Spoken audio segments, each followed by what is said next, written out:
Welcome back, ladies and gentlemen, and a very good afternoon to one and all present out here.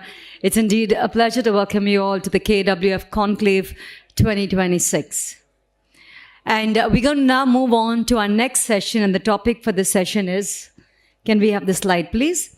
Redefining kidney care innovation, from organ donation to AI. I think we started off the conclave with going back from where the journey started, the pioneers, the ones who set the stage. And in this session, we're going to be moving in to the future. And to head the session, may I call upon the moderator, Dr. Sanjeev Gulati from Fortis Hospital. Ladies and gentlemen, now we're not hungry, we can clap.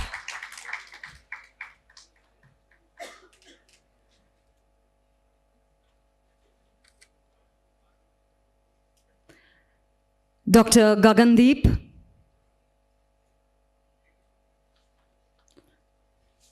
Dr. Suksina, and Dr. Vinant.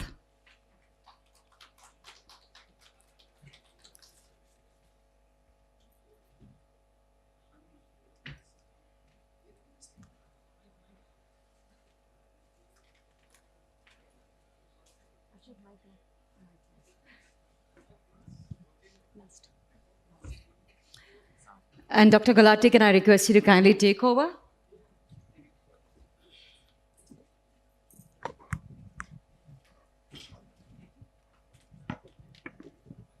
Good afternoon. Am I audible? Yeah. Good afternoon, everyone, and welcome to this post-lunch session. An extremely important session. I'll just introduce the panelists. With me is Dr. Gagandeep on the left. She is from AstraZeneca. She is the clinical lead. She's also a pharmacologist by profession. She'll be, taking us through the journey of innovation, which is one of the topics of this panel. Then we have Professor Saxena Alexander from CMC Vellore. She's professor and unit head and also the vice principal. And then at the extreme left is Dr. Vinant Bhargav, who's the senior consultant. Yes, he doesn't look like one, but he's a senior consultant from Sir Gangaram Hospital, and extremely tech savvy. Very apt for this session. So, I think there was one more slide. Do we have one more? I just had one slide for the audience just to pick everyone up. Shantanu, is it there? All right. So I hope everyone can see this. These are the two challenges our world faces. One is national stupidity, and obviously we are also AI, and how AI is going to is already taking up a lot of jobs. And as Gautam Buddha said, the truth is always somewhere in between. And as medical professionals, as responsible citizens, I think we have to use a calibrated use of AI so that it can guide us through the maze of problems that we face in managing these patients with kidney diseases. I have a set of questions for the panelists, and after that we'll open the house for further questions. The first question is for Professor Saxena.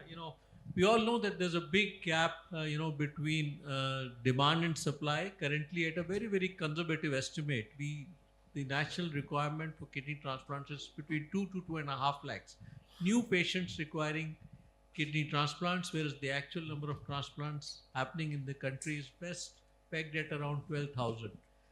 So, for patients, Dr. Saxena, waiting is the hardest part for receiving the kidney. So, is there some hope on the horizon? How are innovations across transplant systems, organ utilization, donor-recipient matching, hospital coordination, transport, registries, reducing waiting times? I mean, is there what hope can we give to all of them around? And which future breakthroughs would effectively close the gap between organ demand and supply? The second one we'll discuss later, but first of all, at present, what are we doing? How are we using technology optimally? I'll try and answer both the parts together for want of time. Before I begin, greetings from CMC Vellore and namaskar to all patients and their caregivers for this wonderful program. And thank you, KWF, for inviting me for your conclave. We all know, as a kidney patient who is waiting for a transplant to happen, probably the most important phone call that they're going to receive is from a hospital saying that please come, there's a kidney which may be suitable for you. So that's a life-changing telephone call that you're going to receive, right? But unfortunately, among the 2 million or so patients who are eligible for transplant in the world, there's only a fraction of these patients who receive this call. And the others don't receive it at all, and they continue to be on dialysis. Why is it so? So it's not just because of medical problems. There are a whole list of issues involved which decrease the availability of transplant organs. It could be logistic issue, it could be policy related issue, or it could be even technology related issue. So it's not just, there are medical issues also, but it's not just related to only the medical field. So there has to be a coordination between all these spheres or all these domains, and the innovations have to happen not just in the medical field. There has to be policy changes. You have to have changes in technology, and I'm sure Dr. Vinant is going to dwell more deeply on AI and algorithms. And many other innovations have to come together to make sure that the organ shortage is as less as possible. And the patients don't have to have such huge waiting times. Now, some of the innovations that have happened and that are happening, I will just go through some of them. First is, we all know that kidneys, when we take out the kidneys, it requires to be preserved, right? Outside the body, you have to preserve it before you put it into another person. Now, even in this, the technology has advanced. Initially, it used to be just you keep the kidneys on ice, just like you keep anything else on ice in the or in a refrigerator. You keep kidneys on ice, and then you transplant it to a suitable person. But now technology has improved, so there are actual machine pumps that are used, which can perfuse. I mean, which can. There are preservatives that have oxygen in them, and these can be pumped through the machine and made available, and the kidneys can be kept active outside the body for a longer time. And this allows even the kidneys that were considered unsuitable previously can be considered suitable because of this innovation. So that's one of the things that have happened and has changed the transplant ecosystem. The second innovation is related to how you match patients and donors. So previously, it used to be a very hospital-based program. You have one hospital which maintains the list, and then you match them based on blood group, and then you go on in a sequential order. But right now, it has changed. In some countries, it has changed remarkably. And we do have a long way to go, but it has definitely changed in India also. We have national registries, we have state-wise registries that maintain lists for recipients, and there are algorithms that look not just into the blood group types, they also look into who requires, out of all the waitlisted patients, who requires a kidney most urgently, or who is the most compatible, who is the most incompatible. They look at the chances of rejection and the chances of how that kidney will be suitable for a particular patient. So all these algorithms are being developed, and some of them are already in use, and all these things help you to match and decrease the waiting time, as well as helps you to coordinate between hospitals, coordinate between states, and even countries. So that is another innovation that has happened. The third innovation that has changed the landscape of transplant is the kidney exchange program. So initially it was just, especially when you, it used to be only compatible donors, right? So even if you, as a caregiver, you wanted to give your kidney to your loved one, if the blood group was incompatible, you would have hit a roadblock.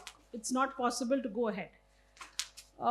And right now, with the paired kidney exchange programs that are happening, there can be other donor pairs with which you can exchange your kidneys, other compatible donor pairs.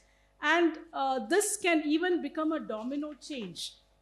Like, for example, if there is one donor who donates a kidney altruistically, that can actually trigger a chain of donations across, which can again cut across states and across even countries, if it is logistically feasible. So that has really taken a big step towards closing the gap that is there for kidney transplant. The fourth thing that innovation probably is related more for improving the logistic and the transport coordination that is required to ensure that these kidneys reach the surgical teams on time. So especially many state governments also have taken steps. There are transplant corridors which have been established. There are green corridors which open up when an organ becomes available, to make sure that the organ reaches the patient in the shortest amount of time. In many countries, they use GPS tracking, and there are dashboards where the transplant surgeon, the transplant coordinator, the nurses, everybody can see the information on a single screen.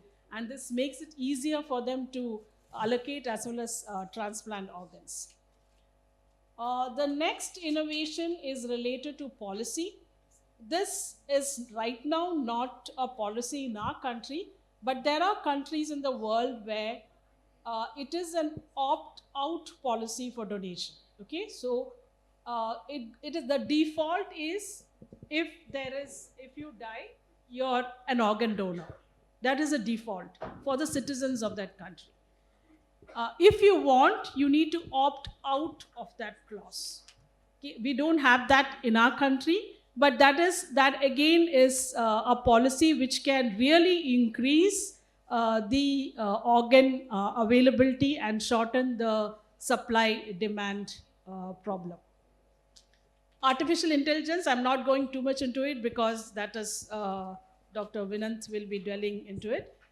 The other innovative approaches that are being tried are, one is organ repair. That is, even if the organ is injured, there are ways to repair the organ, either restore the function and then transplant it in a patient. So the organs that are currently considered unsuitable, there are methods that are being developed to repair it outside the body and then make it suitable for donation into a suitable recipient. Xenotransplantation, I don't know how many of you would have heard of this word, xenotransplantation. Xenotransplantation is transplantation from animal to human. Okay, so there was a big news in the US about genetically modified pigs, whose the pig kidney was used to transplant it to humans. And this is a great breakthrough because genetically we are two diverse species, and it requires a lot of genetic modification. And as it We'll be taking this in greater detail in the next one. Okay. Yeah. So then We'll I will leave that. press on the other. And then there are bioengineered organs, and I think I would have. Yeah. So covered. just on the kidney, one of the underutilized. There are two areas where we can really do better, and one, as you hinted, was the cadaveric program. And obviously, there's a lot more to do in our country, which is, there is a unique paradox. We have one of the world's highest road traffic accident rates, and road traffic accident victims are the best organ donors, and yet we have the lowest organ donation rates. And I think it is this area that we as, and more especially the Kidney Warriors Foundation, needs to push the government, what Saxena highlighted as the opt-out program. I mean, several countries in Europe, Spain in the world is the highest organ donation rate, and their organ donation rates went up the moment they went out went for the opt-out program, and similarly Britain followed suit, France followed suit, and it's high time, I think, our country needs to adopt that approach. The other area is obviously the kidney paired exchange, and it's easier said than done. A lot of times we have matching pairs even within the same hospital.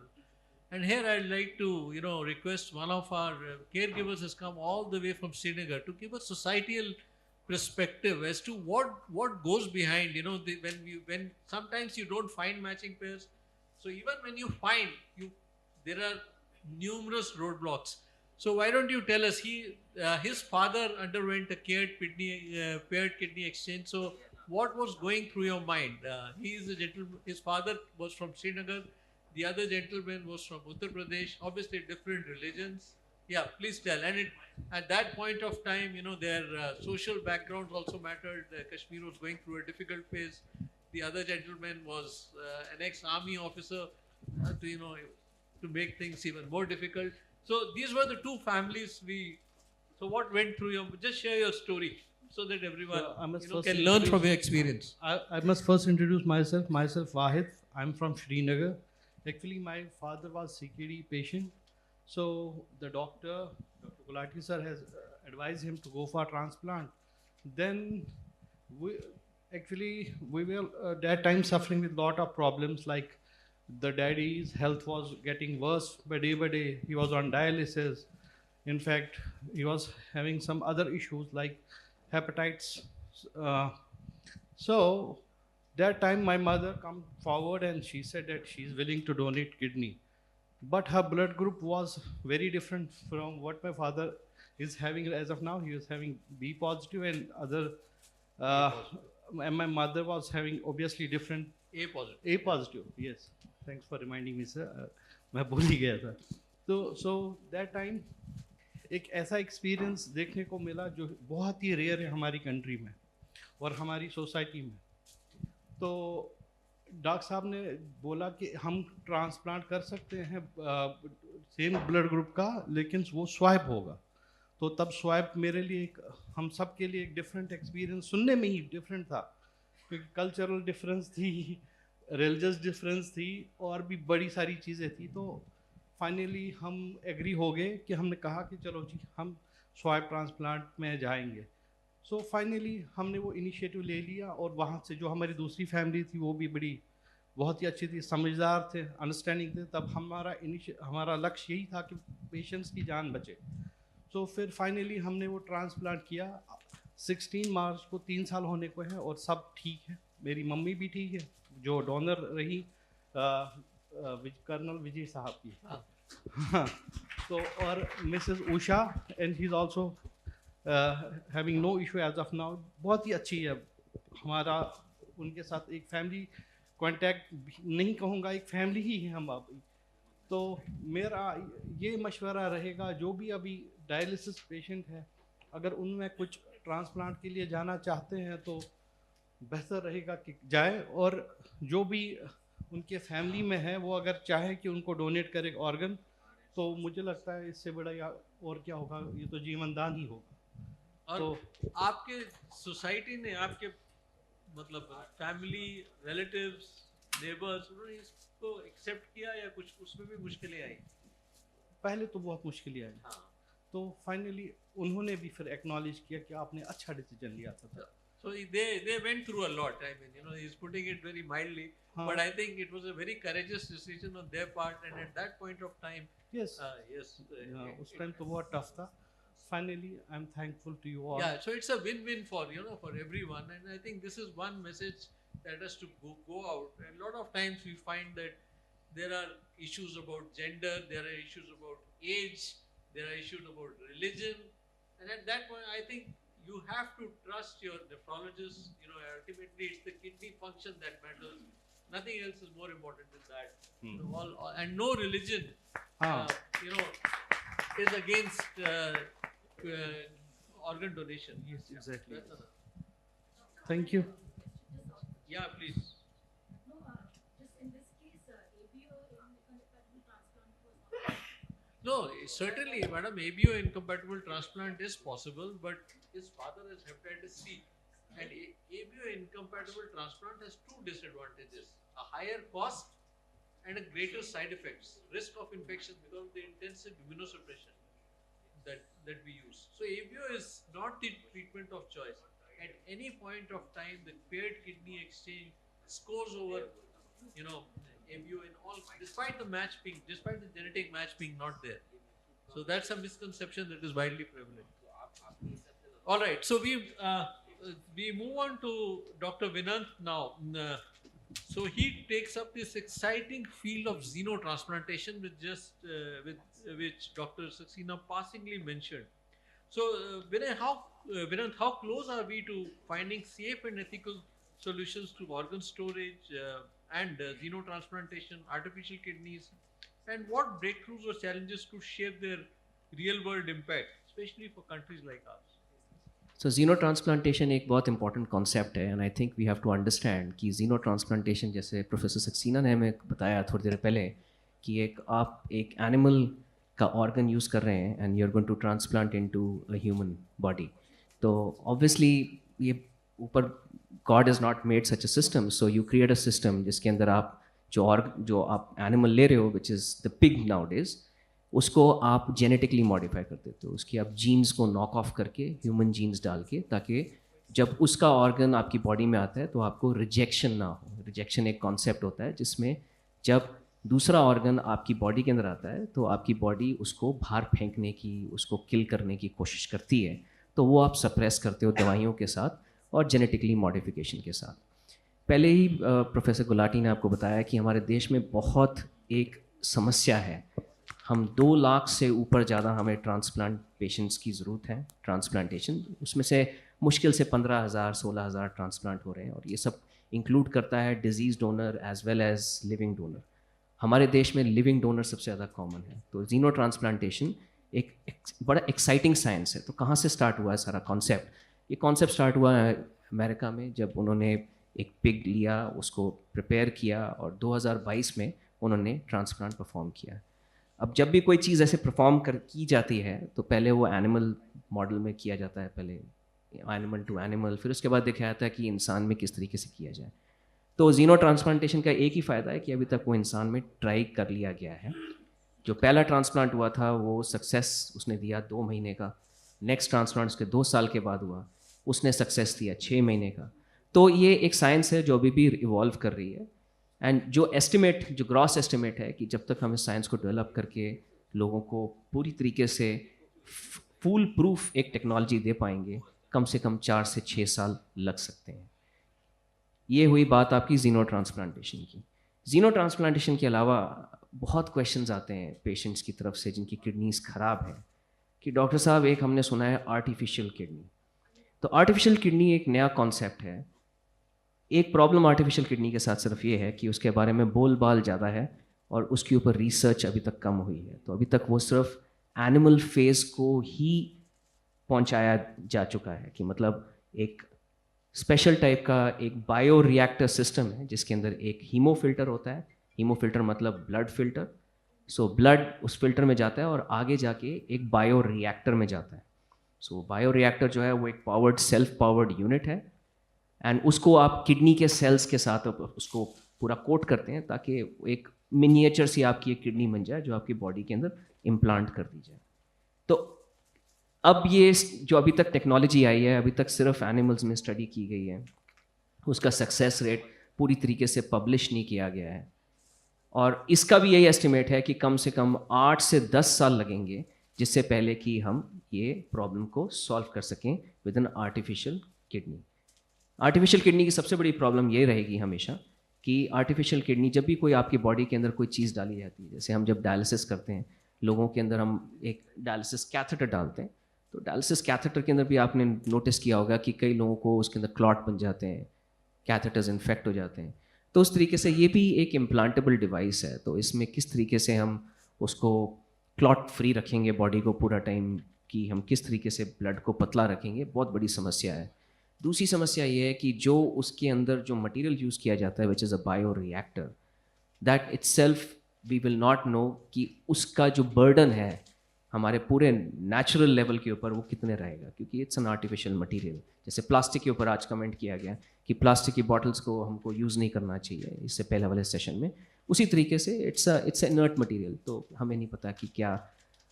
अब वापस जाते हैं फिर से जीनो transplantation पे, क्योंकि जीनो transplantation के ऊपर ज़्यादा स्टडीज़ हैं, ज़्यादा एक उसका प्रॉमिसिंग लगता है कि it is going to come in the future, but उसकी खुद की भी बड़ी प्रॉब्लम्स हैं।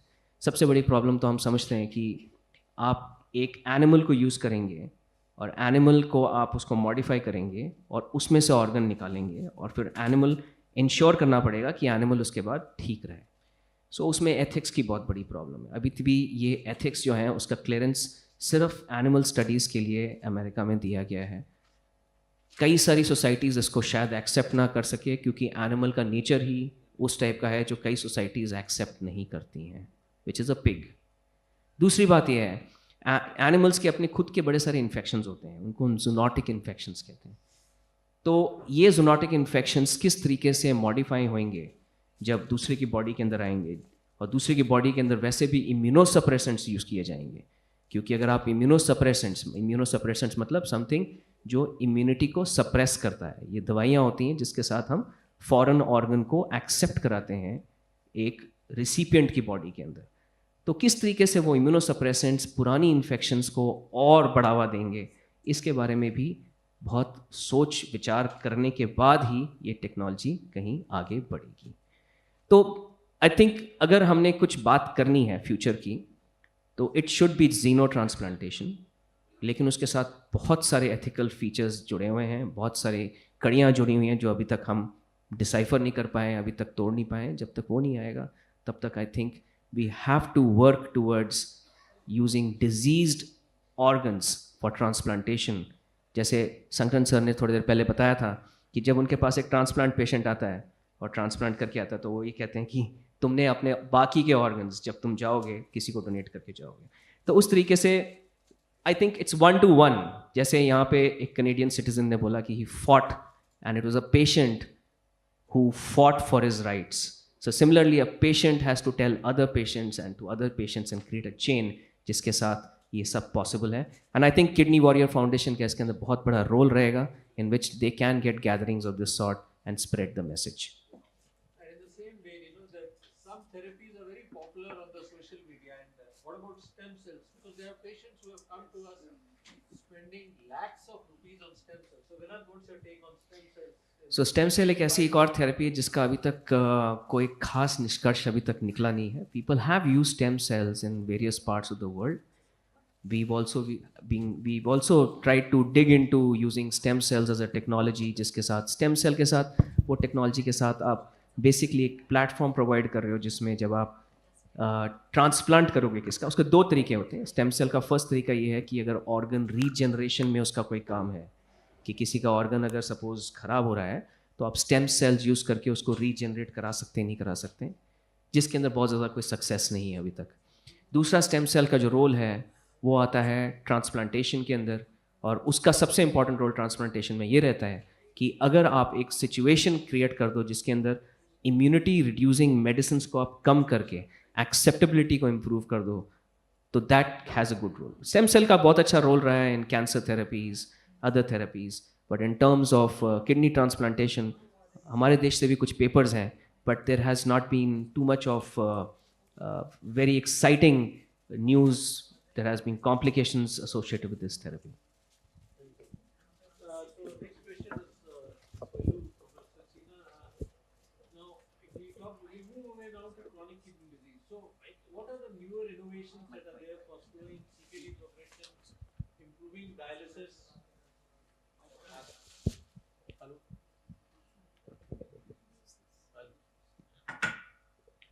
So moving away from kidney transplantation, what are the newer innovations on the horizon for slowing CKD progression, improving dialysis, and as well as improving patient outcomes? Also advances you could take the question of newer immunosuppressive agents for post-transplant management. Yeah, so with regards to CKD care, again, I think it is you are living in a golden era of treatment for kidney diseases because there are many molecules or many drug molecules that are getting into late phases of clinical trials and getting approved that are changing the way you treat kidney disease. Okay, initially when you had kidney disease, there were only 1 or 2 molecules that we used to prescribe routinely. Now, over the last 5 years, there are many more molecules that have come in the kidney disease field, which is not so. Kidney is a chronic. It is seen as a chronic disease, right? It is seen as a lifelong disease. But now, with these molecules, you are even able to modify the trajectory of the kidney disease. So it is not that you are only maintaining a patient on these medicines lifelong, you're also bringing down their trajectory, and I think we will reach a phase where you can even reverse the trajectory with the number of medicines that are coming up. So even now in India, there are at least, I would say at least 4 new classes of drugs that have recently been approved in the last 2-3 years, which have really changed the way you manage kidney disease.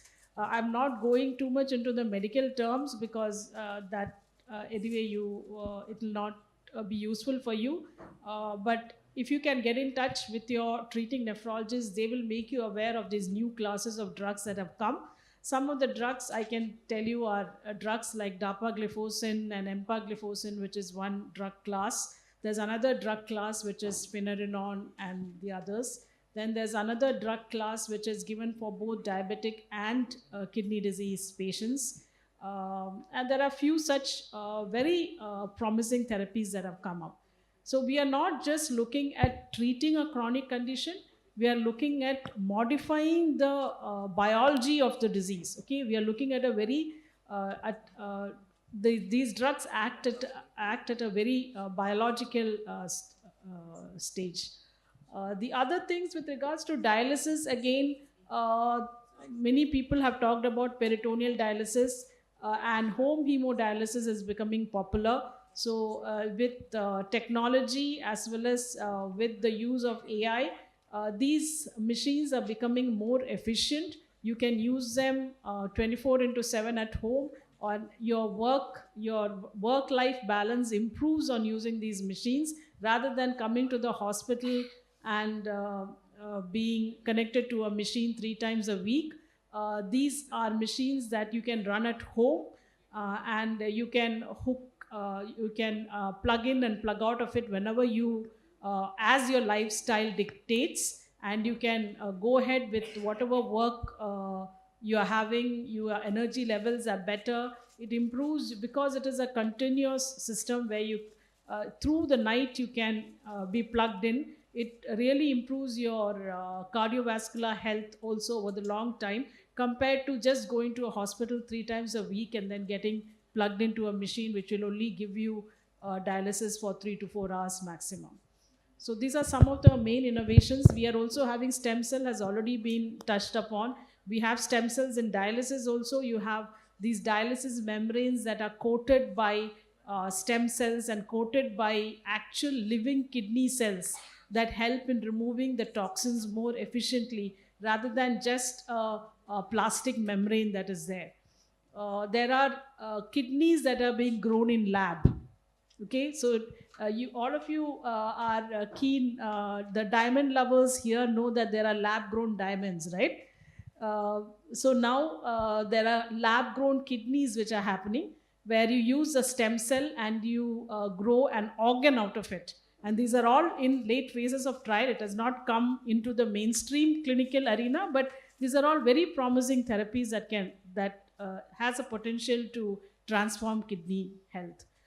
With regards to transplant, post-transplant care, again, there are blood as well as urine markers that will detect rejection much earlier than waiting for a kidney biopsy. Kidney biopsy, anyway, it's not it's not something that you can repeat more often, right? There are markers in the blood and urine that you can detect much earlier than a biopsy, and these can tell you whether you are at a higher risk of rejection and whether you need to modify your treatment or not.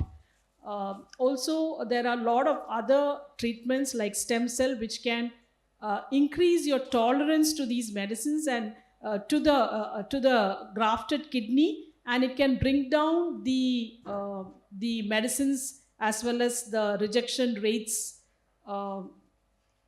that you really observe, that you normally observe in a post transplant time. These stem cells can also, the lab, if you can use your own stem cells to repair your kidney, then imagine it will be like you will be having repairing, you will be have a lab grown kidney which is using your own stem cells will be transplanted, in which case you will be completely free of drugs, and it will be like you are just getting your own kidney back into your system. So these are innovations that are being these are in different phases of trials, and the next 5 to 15 years are really promising. Thank you. So जैसे कि doctor Saxena ने बताया, these are exciting times patients के लिए भी और हम nephrologist के लिए भी. बहुत सारी मेडिसिन आ चुकी हैं, and India is lucky in that way that we have a large generic industry, which means कि ये दवाइयाँ आपको at an affordable cost available हैं, unlike the West where these medicines are fairly expensive. We move on to now Dr. Gagandeep. So she is from AstraZeneca, and AstraZeneca is one of the world's leader in innovation in healthcare, and she'll be taking us through some innovations as far as nephrology is concerned. Over to you. Thanks, Dr. Gulati. I would like to begin by first congratulating Kidney Warriors Foundation for successfully completing 50 years here and empowering thousands and lakhs of patients suffering with chronic kidney disease. And this is a very important question. And I want to start by saying that kidney disease is such a disease that silently keeps progressing for years.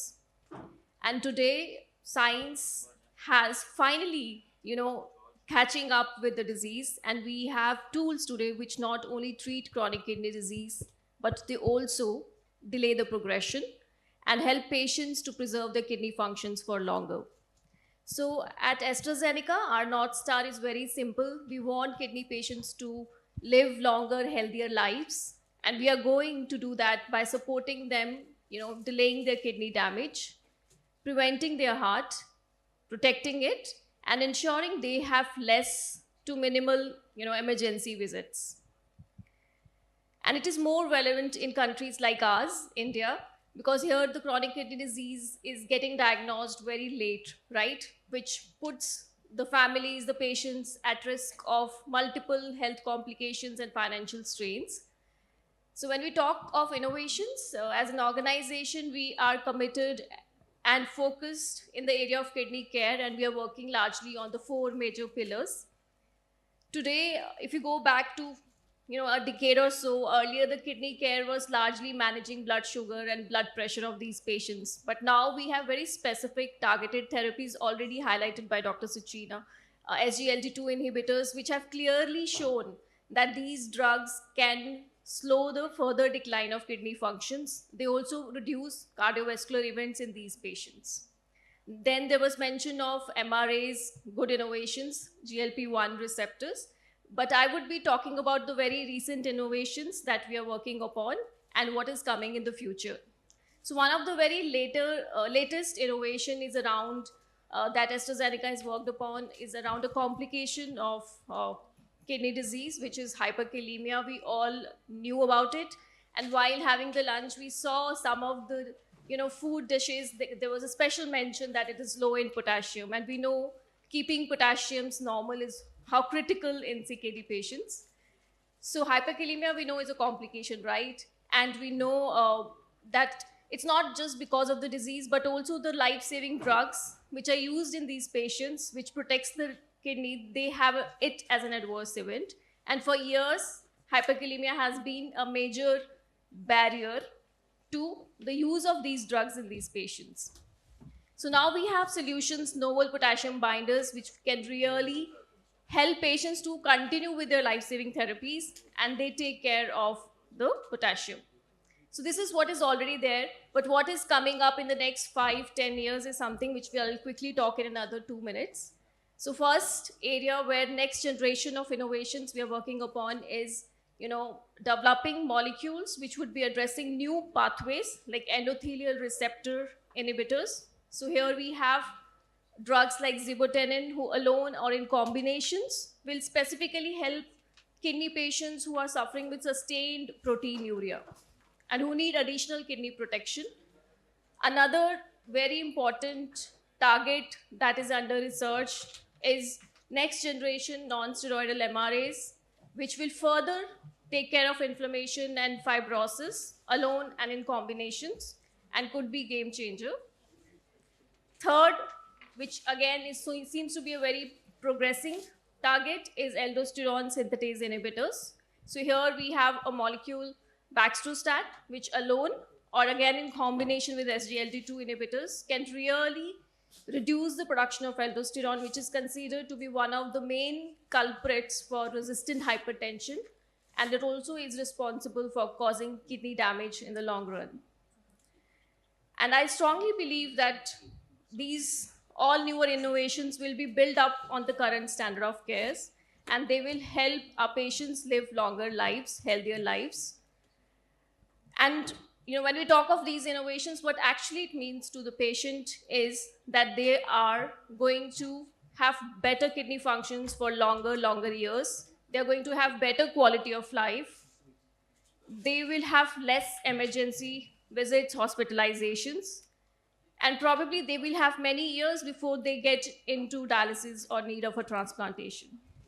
So I conclude my answer by just saying that whatever we think, I think the real progress comes from, the partnerships, not just by science. When science partners with the right people, the pharmaceutical science, the clinicians, the patient organizations like Kidney Warrior Foundations, when they all come together and ensure that every patient who needs these advances, they get it, they work and fight towards it, that is actually the true success and that will be the true success for all of us.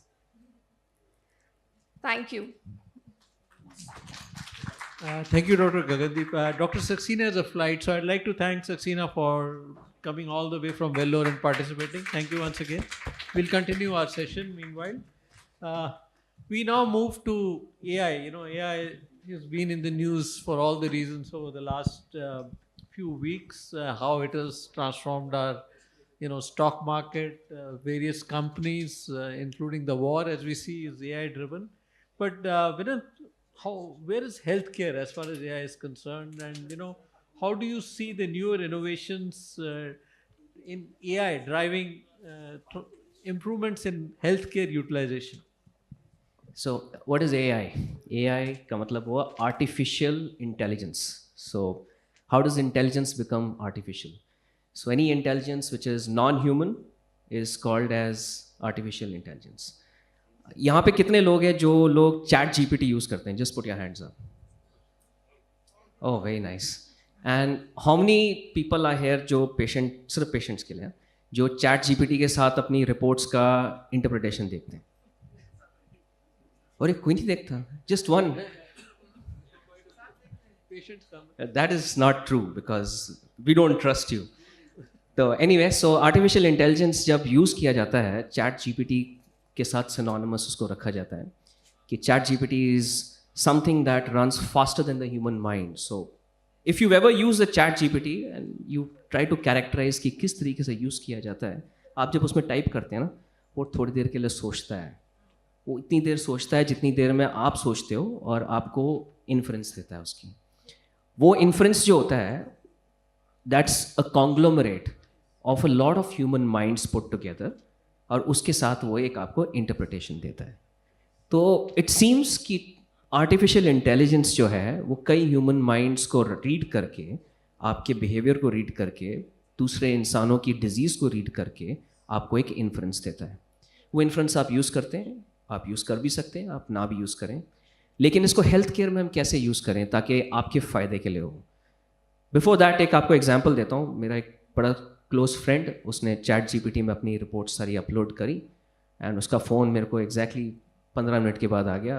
रो रहा था वो, कहता है यार मेरे को तो cancer हो गया। तो मैंने कहा यार तेरे को कैंसर कैसे हो सकता है, तू तो अभी सिर्फ 25 साल का है, या 25, why you saying you got cancer. तो उसने स्नैपशॉट्स भेजे मेरे को ChatGPT के।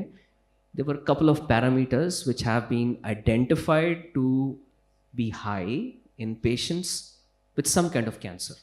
So the ChatGPT said that you have a probability of cancer. अब देखो उसने यूज़ किया वर्ड probability, लेकिन ह्यूमन माइंड ने उसको पढ़ा कि हमको हो गया कैंसर।